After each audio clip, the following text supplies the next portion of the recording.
It was January 30th, 1933, when Germany took a chilling turn toward madness. Adolf Hitler, the man who promised to restore pride, had just been appointed Chancellor.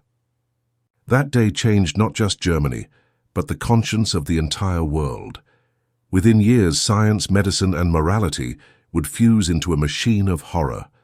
Ordinary doctors would become executioners masked as healers, and among the thousands who traded ethics for ideology, one woman rose as a symbol of the unthinkable.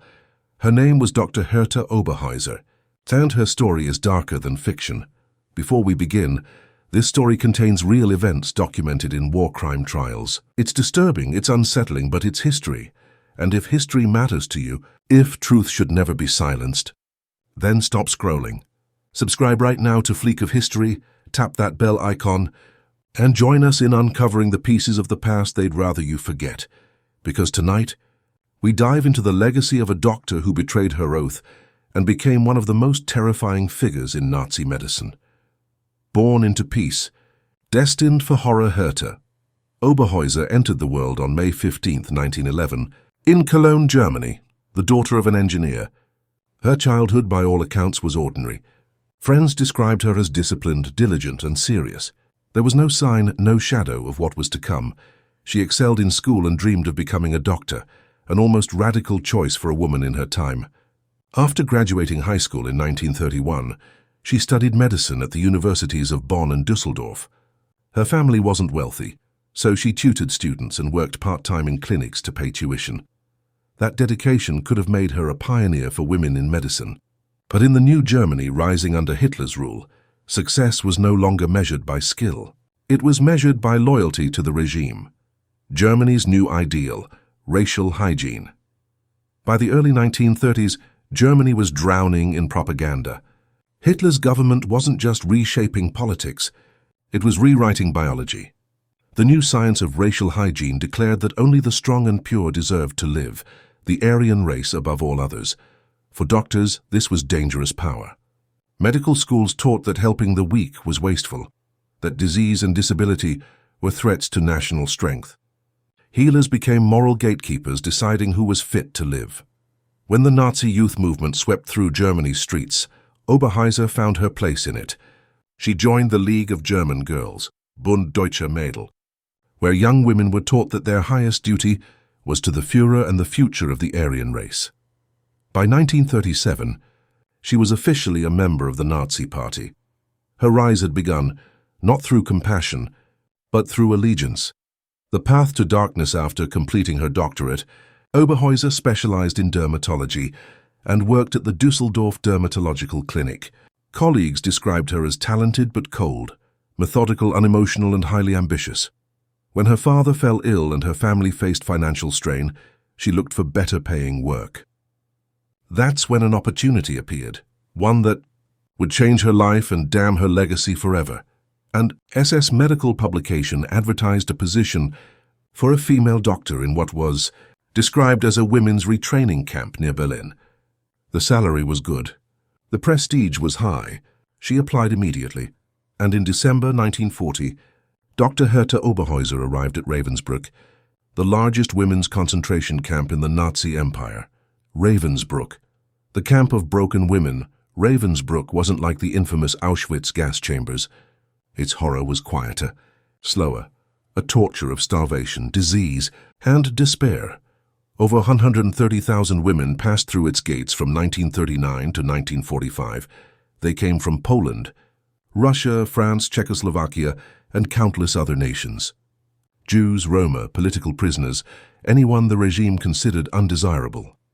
Behind the tall barbed wire and guard towers stood laboratories disguised as hospital wings. It was here that SS doctors, including Oberheuser, began conducting so-called medical experiments. At first, she assisted camp physicians Walter Sontag and Gerhard Schiedlowski. But soon she outlasted both. Where others grew sickened by the cruelty, Oberheuser became bolder, eager to prove her worth to her superiors. The reason for the experiments in 1942, SS Chief Heinrich Himmler ordered experiments to test the effectiveness of the newly developed sulfonamide drugs, antibiotics meant to prevent infections in German soldiers. The logic was twisted, but simple. If they could infect prisoners, simulate battlefield wounds and test treatments, they could save thousands of soldiers at the front. Dr. Karl Gebhardt, Himmler's own physician, oversaw the operation. His assistants were Dr. Fritz Fischer, and the only female in the group, Herta Oberheuser. The human subjects weren't volunteers. They were prisoners, almost all of them young Polish women who had fought in the resistance. 80 were chosen. The doctors referred to them clinically as specimens, but the women called themselves something haunting: the rabbits.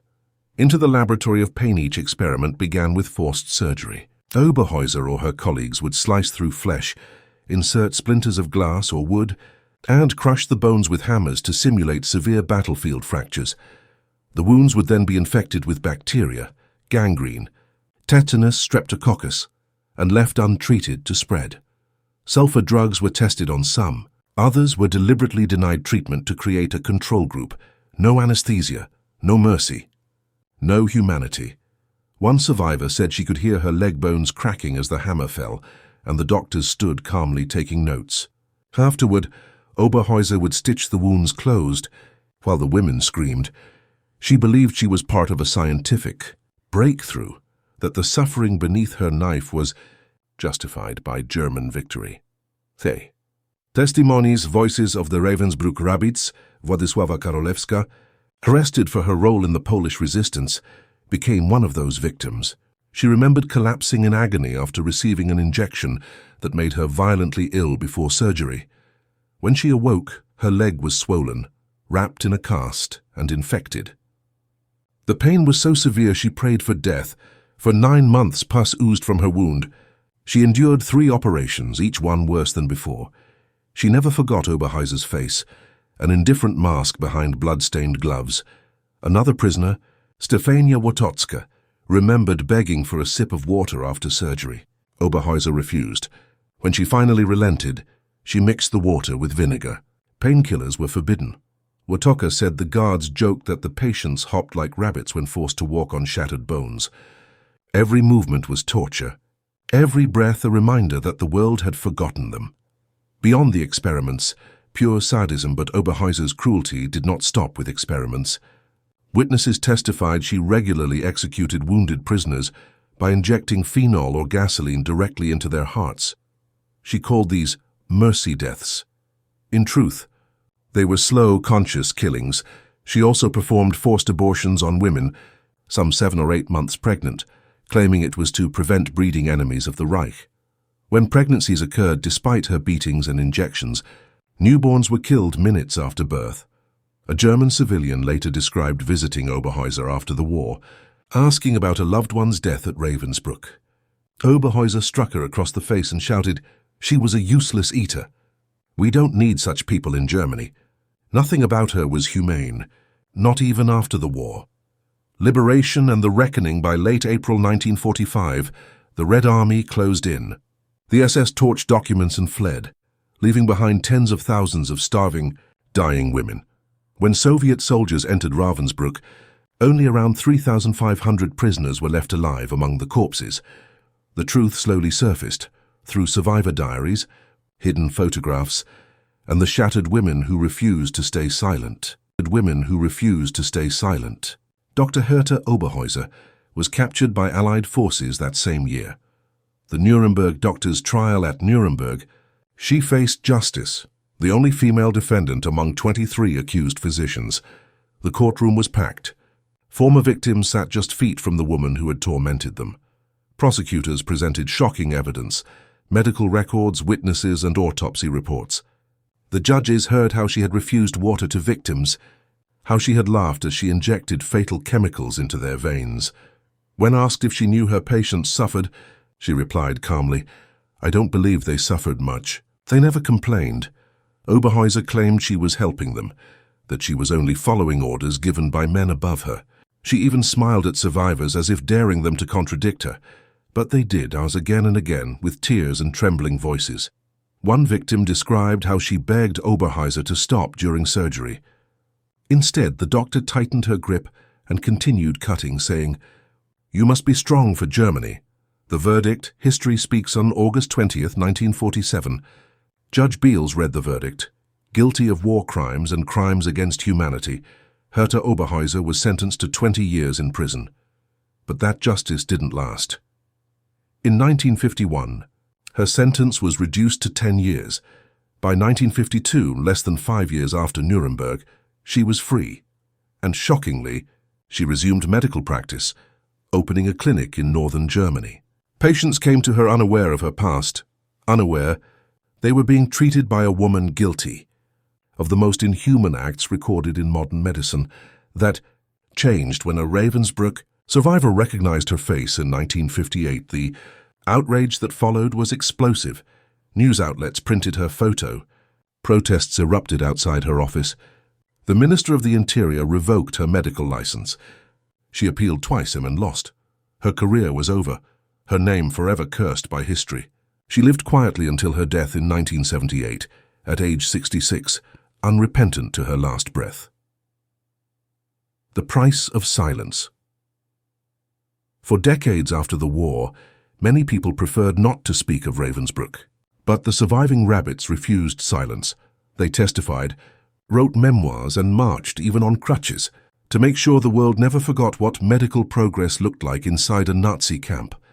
Their courage led directly to the Nuremberg Code, a cornerstone of modern medical ethics. It declared that human experimentation without consent is never permissible, not for medicine, not for science, not for the greater good. Those brave women turned their pain into law, and their suffering into a shield protecting future generations. Reflection, what we must never forget, what see. Do we learn from the story of Herta Oberheuser? That evil doesn't always come cloaked in rage or violence. Sometimes it looks ordinary. It wears a white coat. It smiles politely. It keeps perfect records. Herta wasn't insane. She was disciplined, educated, and utterly convinced she was right. That's the lesson that should terrify us most. The moment obedience replaces conscience, anyone can become capable of atrocities. The women of Ravensbrück couldn't fight with weapons, but they fought with memory.